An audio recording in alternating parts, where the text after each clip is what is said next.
예, 반갑습니다. 조금 전에 소개받은 박서준입니다. 사실 이제 지금 어떻게 보면 이제 코로나19 때문에 다소 이제 환경이 좋지 않은데도 많이들 오셔가지고, 이제 제가 생각하기에 이게 포도가 아마 옛날에 거봉이나 캔베라리 교육이었으면 이 정도는 아니었을 건데요.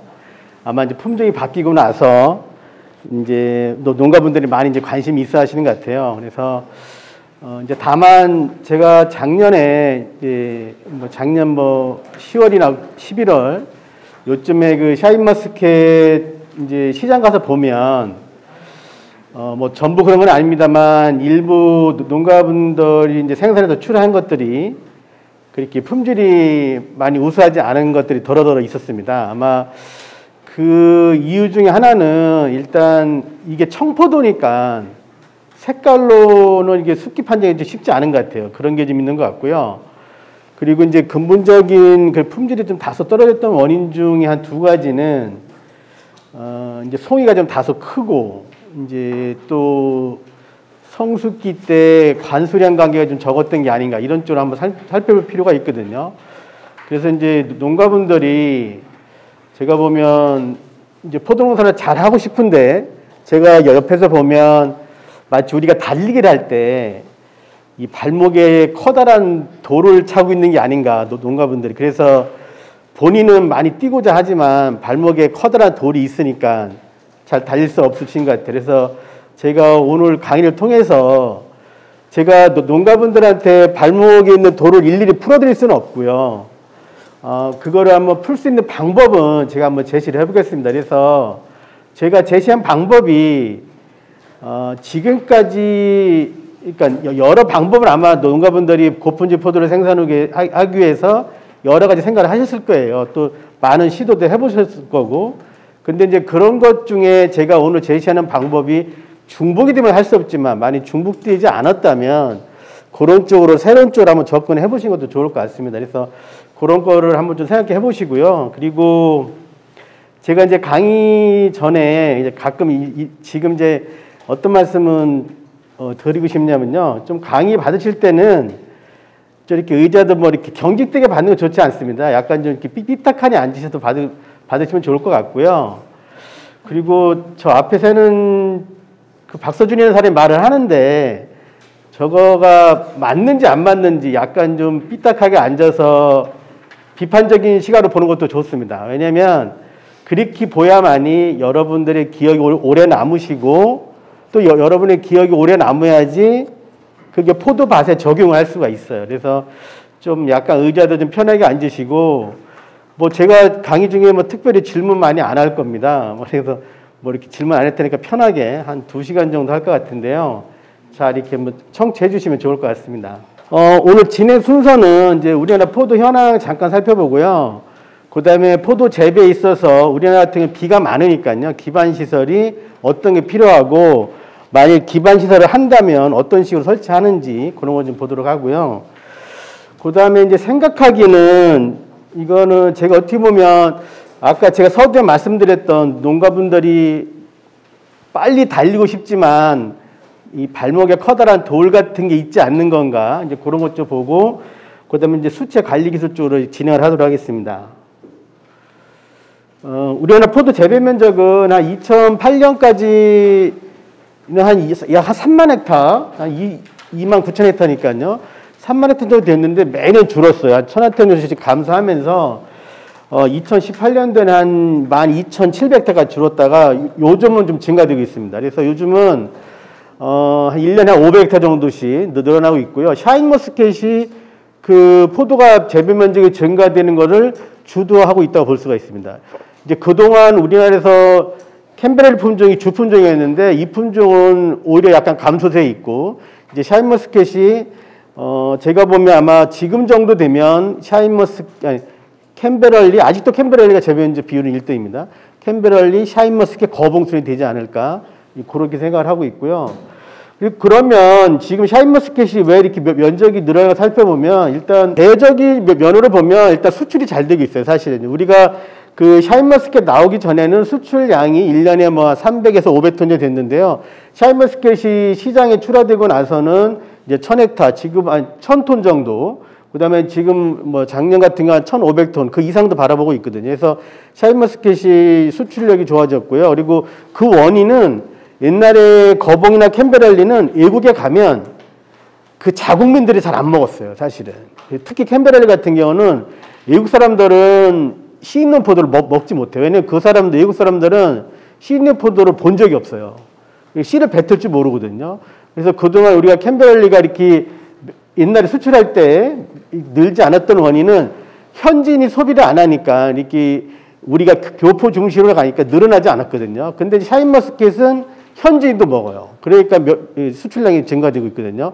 그렇지만 이제 우리한테 약간 부족한 면이라면 이제 품질이 잘 받쳐주지 않으니까 이제 그런 부분을 어떻게 해결할 건지 아마 그 부분만 해결이 되면 지금 샤인머스켓은 키로에 10,000원 이상은 쉽게 받고 있거든요. 그래서 그거를 꾸준히 유지할 수 있는데 다만 품질이 작년 가을처럼 좋지 않으면 그 가격이 오랫동안 가리라는 보장은 그 누구도 할 수 없어요. 그래서 품질만 좋게 가면 얼마든지 지금의 가격도 계속 끌고 갈 수 있다. 그렇게 보고 있습니다. 기반 시설이 있어 첫 번째가 비가림 시설입니다. 이제 우리나라 같은 경우는 이제 잘 아시겠지만 한 5월부터 비가 많습니다. 10월까지. 그래서 비가 온다는 건 어떤 의미냐면요. 포도잎이 비를 맞게 되면 포도에서 이제 문제가 될 수 있는 뭐 녹균병이나 특히 샤인머스켓 같은 경우는 녹균에 약하지 않습니까? 그 다음에 캔베렐리에는 갈반, 또 두 품종의 공통으로 나올 수 있는 탄저병 같은 것이 쉽게 전염이 된다고 볼 수 있어요. 그래서 일단 강우를 차단하는 게 가장 중요하거든요. 그래서 아마 남포면 쪽은 이제 이런 식의 비가림이 아예 없는 지역은 없고요. 근데 다만 조금 이 비가림 폭이 좁은 지역은 좀 있을 겁니다. 그래서 비가림 폭이 너무 좀 좁으면 곤란하고요. 그래서 이걸 좀 어느 식으로 개선을 해야 되는지 그 부분 좀 알아보고요. 그 다음에 관수시설인데요. 제가 보면 포도 품질이 제일 오르지 않는 첫 번째 원인은 송이가 큰 겁니다. 송이가 700g 이상이 되면 어렵습니다. 품질은. 예를 들어서 샤인머스켓이 우리가 기준 당도를 18브릭스 잡았을 때 송이가 1kg에 근접을 한다. 뭐 700 넘어서 1kg 근접하면은 18브릭스는 갈 수가 없습니다. 아마 올 6월에 착과시켜서 내년 1월까지 놔둬도 안 될 거예요. 그거는. 갈 수 없는 거거든요. 그래서 그게 가장 큰 원인이고 제가 두 번째로 주목하는 것은 농가분들이 포도밭에 물을 안 줍니다. 진짜 안 줍니다. 여러분들이. 그러니까 뭐 이런 식이에요. 난 오일 관계로 준다. 물은 주긴 주죠. 그런데 물 양이 적습니다. 그러니까 내가 물을 한 번 줄 때 농가분들이 몇 톤을 주는지를 파악을 하셔야 돼요. 그러니까 내가 뭐 5일마다 3시간 준다, 4시간 준다. 이거 물론 의미가 아예 없지는 않지만 큰 의미가 없습니다. 왜냐하면 농가마다 시간당 나오는 물량이 달라요. 그래서 그거를 서로 간에 의사소통 하시려면 나는 10하루당 뭐 5일마다 10하루당 뭐 5톤을 준다, 10톤을 준다. 이걸 계산하셔야 되거든요. 그래서 그게 가장 큰 문제점이 될 수 있고요. 또 하나는 이렇게 포도밭에 비닐이 깔려 있거든요. 뭐 여러 가지 이유로 비닐을 깝니다. 뭐 풀을 안 나게 하는 이유도 있고 포도나무가 지나치게 수분을 흡수해서 열과 이런 방지 목적도 분명히 있을 거예요. 여러 가지로 까는데 문제는 이 비닐 밑에 점적호수가 깔린다는 거예요. 그 얘기는 뭐냐면 내가 점적호수에서 물 떨어지는 걸 볼 수가 없어요.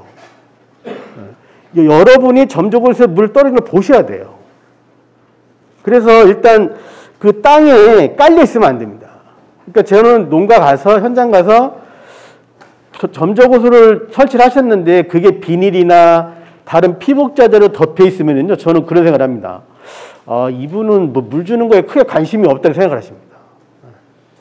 예를 들어서 포도나무가 비가림이 안 돼 있으면 얘기는 달라요.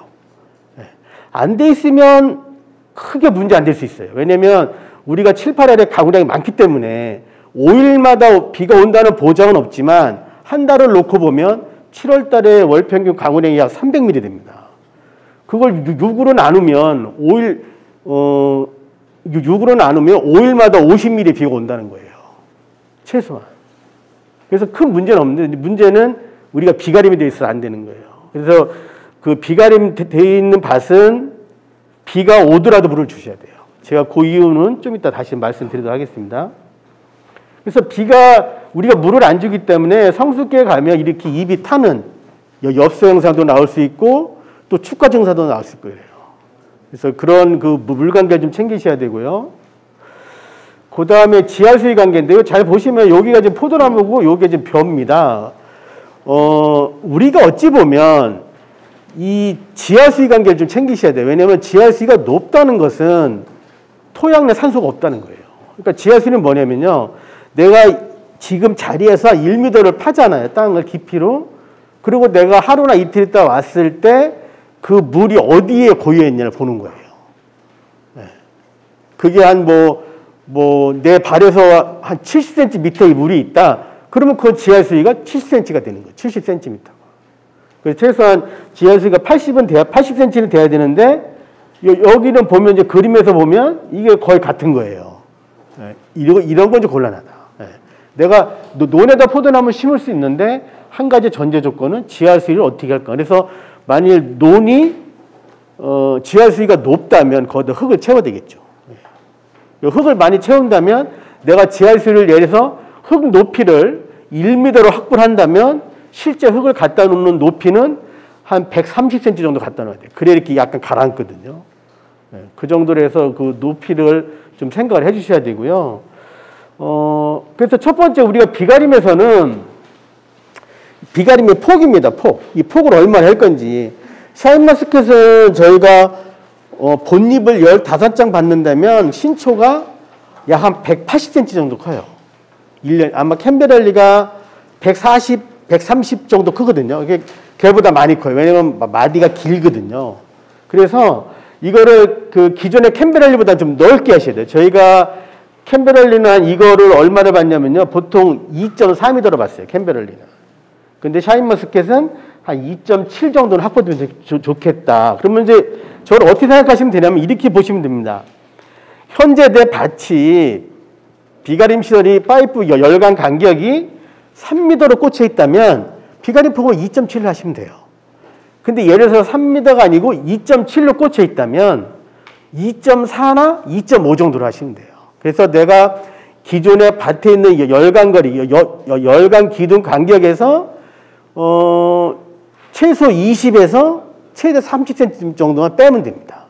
그렇게 해서 비가림 폭을 거기에 맞게끔 해주시면 거의 하우스급의 농사를 지을 수 있어요. 저는 농가분들한테 하우스보다는 저는 비가림 쪽에 하는 게 더 낫지 않냐. 특히 포도농사 경력이 짧으신 분들은 하우스보다는 비가림 쪽 먼저 접근하시고, 그리고 예를 들어서 내가 이런 비가림 시설을 갖고 있잖아요. 이런 형태의 비가림이라면 내가 저런 형태에서 한 2, 3년 농사해보시고 이거 괜찮다 싶으면 여기 천창이랑 이 사방을 여기 측면을 막는 거예요. 그렇게 하면 이게 하우스급의 농사 질 수 있어요. 처음부터 하우스를 짓게 되면 시설비도 비가림에 비해서 한 2배 정도 올라갈 수 있거든요. 그래서 그런 것도 감안해 보시고 처음에 만일 귀농이나 이런 거로 접근하신다면 비가림 쪽으로 들어오는 것이 이렇게 접근하시는 것도 한결 좋은 방법 중에 하나입니다. 그 다음에 관수시설입니다. 그래서 제가 이제 아까 처음에 말씀드렸던 이 점적우수는 지면에서 한 10cm 정도 띄우셔야 됩니다. 저렇게 띄워놓아야만이 물이 떨어지는 걸 볼 수가 있어요. 어떤 분은 그래요. 이렇게 땅에 쭉 깔아놓고 자기는 볼 수 있다는 거예요. 그러면 일일이 다 가야 돼요. 저 끝까지 가서 봐야 돼요. 그리고 실제 잘 안 보입니다.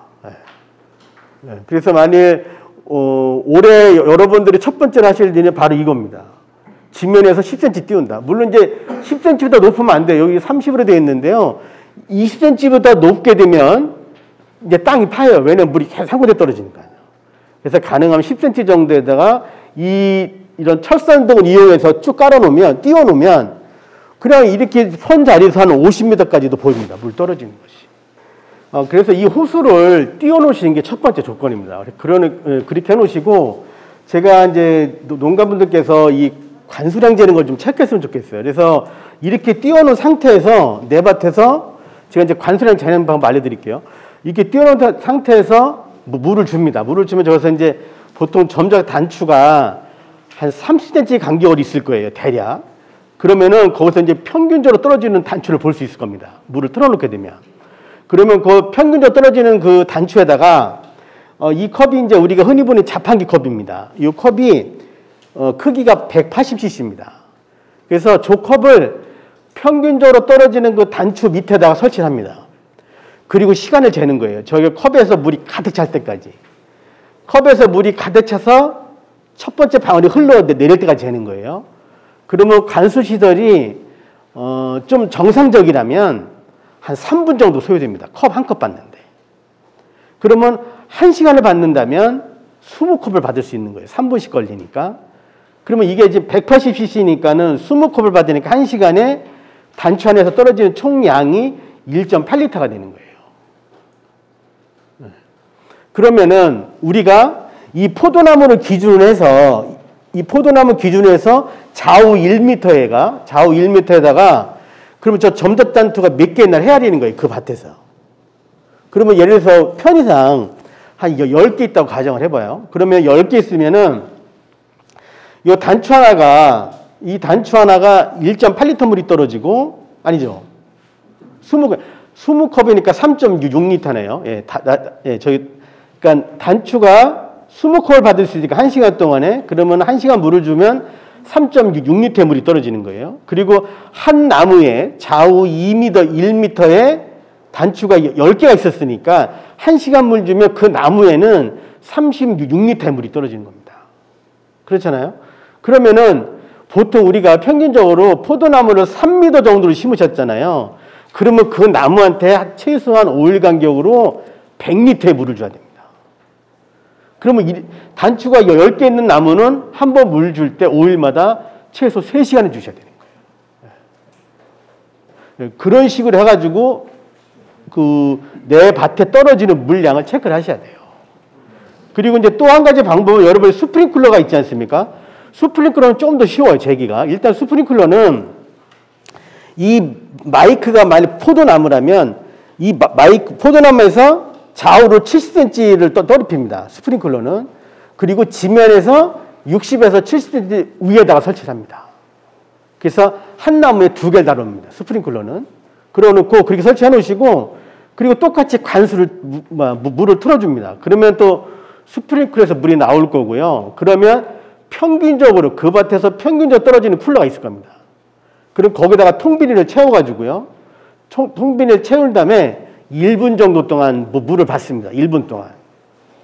그 1분 동안 받은 물을 저울에다 갖다 올려놓습니다. 그럼 거기에서 몇 킬로그램이 나올 겁니다. 예를 들어서 내가 저울에 올렸는데 1.2kg가 나왔다. 무게가. 그러면 저 봉지 안에는 1분 동안에 쿨러에서 물이 1.2리터가 나온 거예요. 그러면 1시간에 물을 준다면 72리터의 물이 떨어진 겁니다. 쿨러 하나가. 그러면 포도나무에 2개를 달아놨잖아요. 그러면 1시간 물 주면 150리터의 물을 주는 겁니다. 그렇게 해서 여러분들이 한번 내 밭에 들어가는 물 양을 좀 꼭 좀 체크했으면 좋겠어요. 그래서 저는 농가분들한테 300평의 물을 10톤에서 15톤 주라고 합니다. 5일마다. 비가 와도 주는 겁니다. 비가 와도. 왜 비가 와도 주냐면요. 이겁니다. 이거 잠깐 아까 그 설명에 빠뜨렸는데요. 이 비가림폭이 2.7이잖아요. 여러분들 왜 그 3단 우산 있지 않습니까? 우산. 그거 쓰고 비 막 올 때 나가면 어때요? 쓰고 나가면? 아마 양 어깨도 젖을 거예요. 비가 많이 오면. 그리고 신발도 젖을 것 같고. 근데 우리가 좀 큰 우산 있지 않습니까? 뭐 소위 이제 골프 우산이라는 거. 그거는 어떻습니까? 그거는 비 거의 안 맞거든요. 걔가 그 지름이 얼마냐면요. 그 우산 지름이 140cm입니다. 근데 우리가 갖고 있는 비가림 폭은 막 2.7, 2.4 이럽니다. 그럼 어찌 보면 이 슈퍼 옛날에 앞에 있던 그 파라소 말하는 겁니다. 그 비 안 맞아요, 사실은. 비가 오면, 저기 비가림에서는. 그래서 비가 오더라도 물을 꼭 주셔야 돼요. 물 안 주시면 안 되거든요. 그런데 농가분들은 대부분 안 줍니다. 그리고 농가분들이 또 언제 물 안 주시냐면요. 성숙기 때 물 안 줍니다. 포도 익을 때. 당도 안 오르는 것 중에 원인 중에 가장 큰 원인이요. 물 안 줘서 그렇습니다. 지금 이제 여러분들은 뭐 물 많이 주면 뭐 이렇게 뭐 당도가 안 오를 것처럼 생각하시잖아요. 정반대예요. 그건 제가 좀 이따 다시 한번 설명드리도록 하겠습니다. 그 다음에 이제 지하수위 관계인데요. 지금 우리가 이제 지하수위가 80cm 있으면 좋겠다. 이건 그런데 만일 기존의 밭이라면, 그러니까는 내가 새로 밭을 개원을 한다면 크게 문제 없을 수 있어요.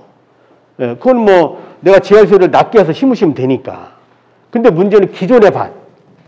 기존의 밭은 어렵거든요. 왜냐면 기존의 밭 같은 경우는 뭐 내가 공사를 하려고 그래도 뭐 구조물이 있잖아요. 뭐 비계 시설이 있고 해서 이 공사 잘 안 됩니다. 그래서 이제 그런 경우 어떻게 하시냐면, 이런 그 배수 시설을 설치를 하시는 건데요. 요거는 300평이나 500평 단위로 하나 정도만 하시면 돼요. 그 정도 비율로다가. 그래서 내 밭에서 비가 오면 물을 모을 수 있는 방법은 있어요. 보시면. 왜냐면 약간의 경사가 있거든요. 그러면은 그 지점은 아마 그 밭에서 가장 낮을 거예요. 그래야지 물이 흘러올 거니까요. 그러면은 그런 지점에다가 한 깊이를 폭은 70에서 1m 정도, 깊이는 한 1.2m 정도를 팝니다. 그러고 난 다음에 바닥에다 20cm 정도 자갈을 깝니다. 그리고 나서 이런 수증펌프를 갖다 넣어놓는 겁니다. 거기다가 0.3마력이나 또는 0.5마력짜리를요. 그렇게 해놓고 이런 불에 같은 거 달아서 얘가 80cm보다 물이 올라오게 되면 자동으로 물을 퍼주게끔. 저는 그렇게 하시면은 그 밭에 지하수는 일정 부분 조절이 가능하다고 봅니다. 그래서 근데 아마 여기 남포면이 이쪽은 아마 일반 점질보다도 약간 사질토가 많은 쪽이 많은 것 같더라고요, 밭이. 아마 이런 부분은 크게 배수가 잘 안 되거나 그런 쪽은 우려가 안 될 것 같은데, 아까 그 관수시설 관계는 꼭 좀 살펴보셔야 돼요. 그래서 이렇게 된 기반시설을 이렇게 세 종류를 보셨고요. 그 다음에 제가 좀 전에 말씀드렸던, 우리가 성습기에 당이 안 오르는 게 제가 보면 농가분들이 관수를 안 해서 그래요. 왜냐면 식물이 가장 큰 무기는 뭡니까? 식물의 가장 큰 무기는 광합성 하는 겁니다. 저거 사람도 못해요, 광합성은. 오로지 식물만 합니다. 그러니까 광합성은 뭐냐면요, 무기물에서 유기물을 창조하는 거예요, 광합성은. 엄청난 일을 하는 겁니다. 근데 문제는 뭐냐면요, 여기 보시면 이게 광합성 힘이거든요. 광합성 할 때는 물과 이산화탄소가 반드시 있어야 됩니다. 그리고 거기에 햇빛이 있어야 되고. 그럼 거기에 반응을 해서 포도당과 산소를 만듭니다. 근데 우리가 잘못된 게 뭐냐면 농가가 물을 안 줍니다. 물을 안 줘. 물을 안 줘가지고 포도나무가 광합성을 못하는 거예요. 그러니까 광합성을 못하니까 포도당이 안 만들어지니까, 포도당이 없으니까 전분으로 이동하지 않고, 전분으로 이동하지 않으니까 우리가 뭐 포도알이라든지 신초라든지 이런 걸 못 만드는 거예요. 그래서 물을 반드시 주셔야 돼요. 실제적으로 저희가 이렇게 종이컵으로 농가 가서 이렇게 생리장에 나온 밭에 가서 저희가 관수량을 체크하잖아요. 그러면 저는 최소한 10톤에서 15톤인데 10알에다 그 농가 가면요 2톤에서 3톤밖에 안 줍니다. 실제로 그렇습니다. 그러니까 제가 보면 나무 잘 안 크는 거, 포도나무 잘 안 크는 거, 그 다음에 당도 안 오르는 거, 그 다음에 성숙기 때 포도당이 올라간 듯 하다가 떨어지는 경우가 있거든요. 그 다음에 포도알이 성숙기 때 이렇게 약간 탄력을 잃어버리는 거, 포도잎이 타는 거, 엽소 증상, 전부 물이 부족한 겁니다. 다른 거 없어요. 다른 거 없습니다. 토양이에요. 이제 좀 이따 뒤에 가면 나오겠습니다만, 제가 보면 여러분들이 토양에 주는 어떤 비료나 탭이냐 이런 거는 제가 보는 기준으로는 절대로 적지 않아요. 적지 않습니다. 단 하나 적은 거는 물을 안 줘서 포도나무가 양분을 못 먹습니다. 그러니까 이런 거예요. 포도나무에 아무리 좋은 비료, 퇴비를 줘도요, 그 밭에 수분이 없잖아요. 못 먹습니다. 토양 안에 있는 수분에 내가 하다못해 비료를 주더라도, 내가 요소 비료를 주더라도 토양 수분에 녹아서 걔가 이온화가 돼야 되거든요. 그러니까 이온화 된다는 건 물에 녹는 게 이온화 된다 그러거든요. 그래서 걔가 이온화가 돼서 암모니아태가 되고 질산태가 돼야지 흡수가 되는 거거든요. 근데 내가 비료만 줘놓고 물을 안 준다? 그럼 못 먹습니다. 그래서 저는 여기 뭐 되게 분위기가 엄숙해졌는데요, 사실은. 좀 바쁘시면 집 가셔도 돼요. 이거만 하시면 돼. 그러니까 내가 이 식물에 있어서, 그러니까 포도당을 올리는 건요, 아무런 방법이 없어요. 뭐 줘서 올라가지 않습니다. 진짜입니다. 이 광합성을 해야만이 올라갑니다. 당도는. 아이고, 이게 색깔이 없어서요. 이 포도당을 올리시는 방법은 다른 방법이 없어요. 광합성을 해야 돼요. 광합성을. 근데 광합성을 하려면 물과 이산화탄소가 반드시 필요해요. 근데 이산화탄소는 많이 있거든요. 이거를 꼭 명심하셔야 됩니다. 이거를. 다른 거 없습니다. 다른 거 없어요. 여러분들 막 포도 그러니까 이제 예를 들어서 뭐 당이 올라간다, 뭐 한다면 막 주는 거 많이 있잖아요. 저는 안 줘도 된다고 봅니다. 그러니까 제 생각은 그거예요. 뭐냐면요, 적당한 양의 물과 적당한 양의 비료만 있으면 되는 거예요. 제가 비료 양도 좀 이따 알려드릴 거예요. 얼마큼 1년에 주는가. 그러고 나면요, 여러분이 크게 할 일이 없어요. 그리고 포도송이, 여기 다 샤인머스켓만 한다고 가정을 하면 신초 한 가지에 무조건 한 송이 달아야 됩니다. 송이 무게는 500에서 700g 쪽으로. 그러니까 저는 사실은 500g 했으면 좋겠는데요. 제가 그렇게 말을 잘 못하는 게 뭐냐면, 현재 2kg 상자에 4개 있는 것보다는 3개가 돈을 더 받거든요. 아, 그러니까 좋아요. 그럼 700g까지 좋다 이거예요. 그거 한 송이 달고, 아까 제가 말한 적당한 양의 물과 비료만 주면 없습니다. 그 다음에 하실 일은 없어요. 진짜 없어요. 근데 이제 여기다가 여러분들이 이제 안 좋은 쪽으로 가려면, 막 한 가지에 2송이 달고, 700g 이상, 800g, 900g, 1kg짜리 달고, 물 안 주고, 그렇게 하면 해결이 없는 거예요. 그렇게 하면 11월 초까지 포도를 달아놔도 16도가 될까 말까 하는 겁니다. 여러분들 샤인머스켓 언제 따는지 아세요? 습기가 4월 20일에 싹이 튼 것은 9월 20일에 딸 수 있습니다. 9월 20일에 따는 방법은요, 한 가지에 신초 하나에 500g 달면 9월 20일에 땁니다. 700g짜리 달잖아요? 그러면 걔 9월 말에 땁니다. 여러분들 잘 보세요.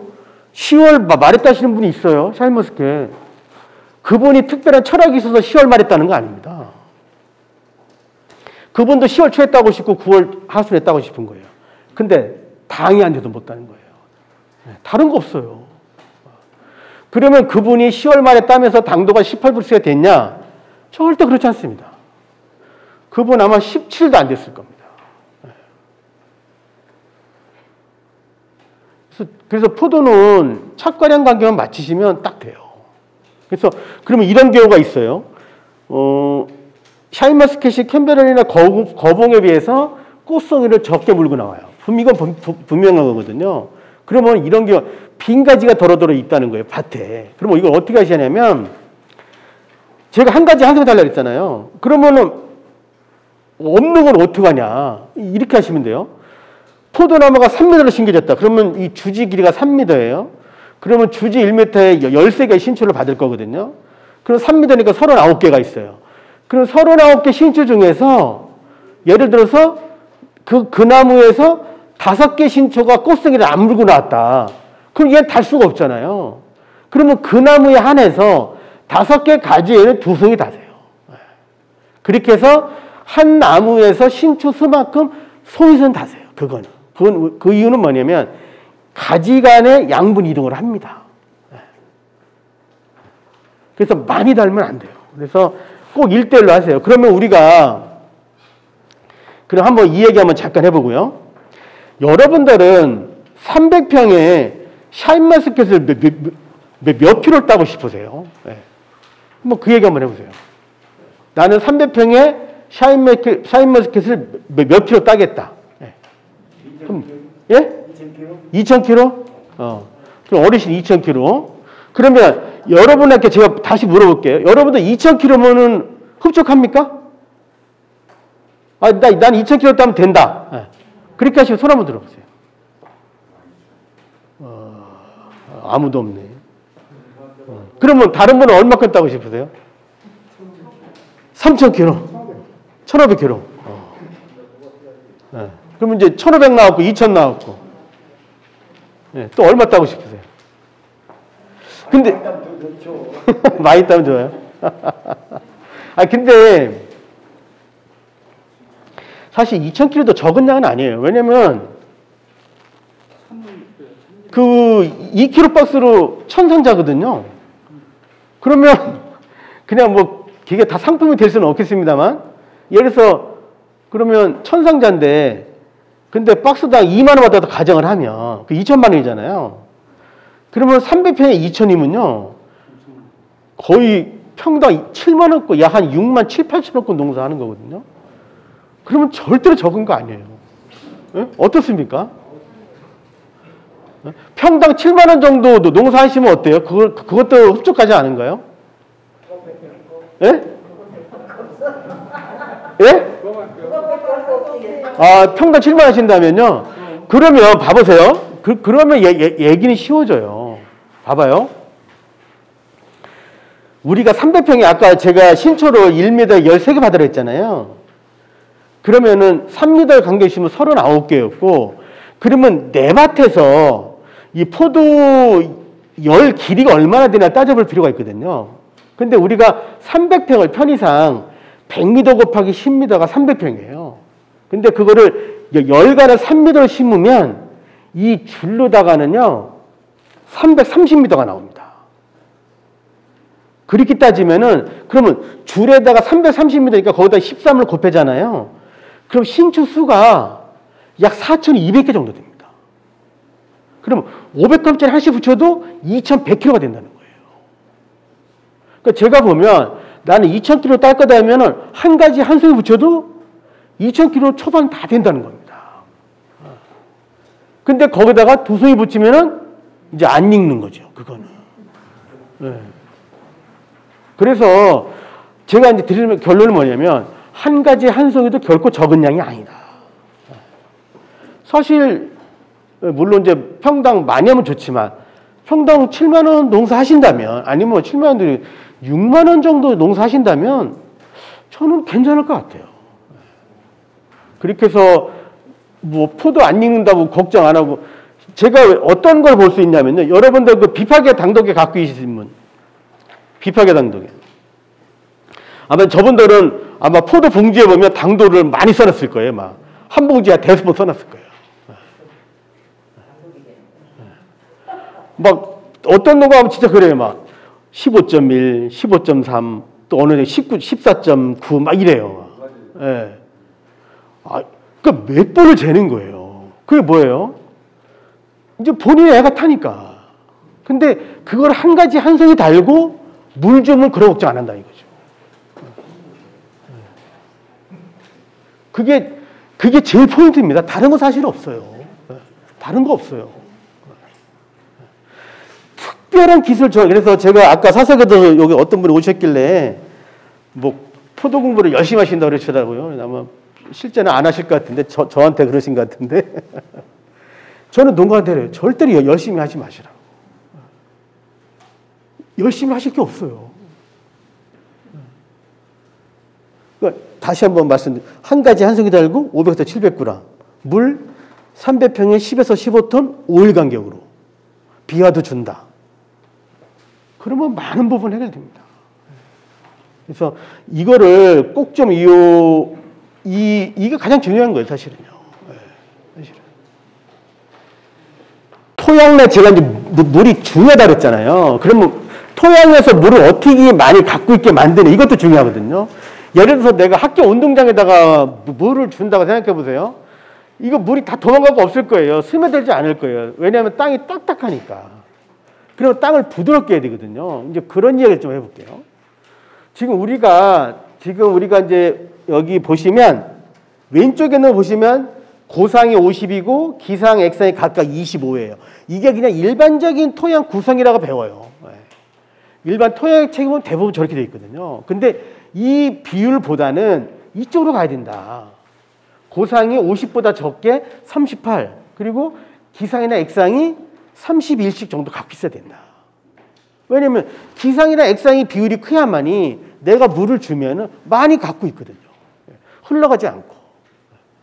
그래야만이 토양에 수분이 많이 있으니까 그 식물이 이용하는 것도 많고요. 그래서 우리가 이 토양을 이제 이거를 토양 3상이라고 그래요. 액상, 기상, 고상을. 그래서 3상 재는 방법 잠깐 알려드릴게요. 이게 별로 어렵지 않습니다. 일단 준비물이 필요해요. 일단 브루스타가 하나 있어야 돼요. 소위 버너죠. 우리가 야에서 쓸 수 있는 거. 그 다음에 냄비가 있어야 돼요. 이건 냄비는 헌거로 하면 돼요. 새 거 쓰지 마시고 헌거로. 왜냐면 거기다 흙을 넣어서 말릴 거거든요. 네. 그 다음에 이게 48mm 파이프인데요. 만약 이거보다는 이거는 이제 차선책이고 제일 좋은 건 흙을 뜰 수 있는 시료를 뜰 수 있는 그 파이프가 있어요. 네. 그걸 구입하셔도 되고 아니면 48mm 파이프를 6cm로 토막을 내면 그 안에 흙을 100ml 받을 수 있어요. 그래서 그걸 이제 그 파이프를 하나 48mm짜리 만들고 그다음에 간이 저울을 준비하시는 거예요. 그래서 이게 이제 준비가 되면요. 저걸 준비하시고 삽을 가지고 가셔가지고 내 밭에서 토양 3상을 좀 재볼 만한 데를 찾아요. 한 지점을. 그래서 거기서 흙을 1에서 2cm 정도 걷어내요. 겉에 흙을. 걷어낸 다음에 이 파이프를 48mm 만드는 파이프를 땅에 박습니다. 땅에. 그래서 걔가 100% 들어있게끔 땅에 완전히 박습니다. 그러고 나서 그 상태에서 파이프를 사보를 이용해서 퍼냅니다. 그러면 저 파이프 끝에 흙이 딸려 이 안에 꽉 차 있잖아요. 그러면 막 이게 파이프 끝이라면 여기 흙이 막 이렇게 붙어 있을 거예요. 그럴 거 아닙니까? 그럼 거기를 무슨 그 함석 같은 걸 이용해서 거기를 깔끔하게 정리합니다. 깔끔하게. 그 상태에서 그러면 이 포인트가 만약 파이프라면 이 안에 흙이 들어있잖아요. 이거를 이제 종이에다 하나 놓고 흙을 거기다 털읍니다. 그러면 그게 이제 생흙이에요. 생흙을 이제 저울에다 잽니다. 그럼 저울에 얼마 나올 거예요, 무게가. 그 무게를 재고, 그러면 그 생흙을 냄비에 올려서 버너에다 올려가지고, 브루스타에 올려가지고, 그걸 5분 동안 말려줍니다. 5분 동안. 이렇게 저어주면서. 수분을 말리는 거예요. 그렇게 5분 동안 말리고 나면은 이제 건토 무게를 잴 수가 있잖아요. 그러면 이제 처음에 생흙 무게, 말리기 전, 그 다음에 말린 흙 무게. 이걸 잰 걸 가지고 이제 계산만 하시면 돼요. 여기서 액상률은 생토 무게, 마르기 전에 무게에서 마른 흙의 무게를 빼줍니다. 그럼 여기 액상률이 되고요. 이제 고상률은 건토, 아까 마른 흙의 무게를 2.62로 나눠줍니다. 그럼 얘가 고상률. 기상률은 이제 100에서 액상률 빼고 고상률 빼면 됩니다. 그렇게 해서 여러분의 흙이 이렇게 나왔다. 이 범위에 나왔다. 예를 들어서. 그러면 아주 훌륭한 밭입니다. 이런 밭은 아마 땅도 부드러울 거예요. 학교 운동장처럼 딱딱하지 않을 겁니다. 그러면은 내 밭은 예를 들어서 고상이 한 38로 가야 되는데 50에 가깝다. 그럼 이걸 어떻게 일로 가냐. 제가 보면 호밀재배도 전 도움이 된다고 봐요. 호밀재배도. 호밀을 가을에 파종해서 한 5월 중순에 그럼 얘가 호밀이 한 무릎까지 올라오거든요. 그럼 걔를 이렇게 놀라로 뉘웁니다. 그러면 걔가 가을까지 크거든요. 그럼 다시 걔를 또 가을에 또 종자에서 나오니까 이렇게 3년 정도 키우면 땅이 좀 풀립니다. 그렇게 해서 토양을 좀 풀어줘야 돼요. 이제 그렇지 않고 여러분이 막 지금 밭에 가서 땅을 밟아보면 아 우리 땅은 부드럽다. 아, 그러면 뭐 크게 신경 안 써도 되고요. 딱딱한 땅은 이런 액상이랑 고상, 기상을 한 번 정도는 체크하시면 좋습니다. 그 다음에 이제 우리가 포도 품질 향상하는데 뭐가 가장 우선순위냐. 이런 거예요. 여러분들 예를 들어서 내 밭에서 어떤 생리장애가 나왔다. 뭐 잎이 막 노랗게 변하고 막 그랬다. 그러면 여러분이 첫 번째 하는 행동이 뭐 어떤 거예요? 첫 번째 보는 행동이.